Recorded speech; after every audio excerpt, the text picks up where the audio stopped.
Okay guys, here we are. They started putting the studs up and a lot of construction material. They're up to the 3rd floor and nobody's working today. This is a Sunday. See if I can get you a view.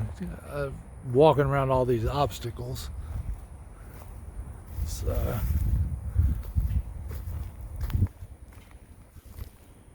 everything looks good. Got a lot of well, let me get closer and I'll show you.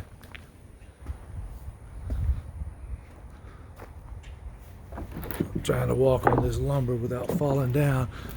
So everything is doubled and tripled because it's gonna have a lot of load on it. 4 floors. So I'll get out of that sunlight. And that's it. Of course, you see the green board. That's termite resistant. But it's coming along pretty good. So hopefully the next video we'll be able to show you a little more.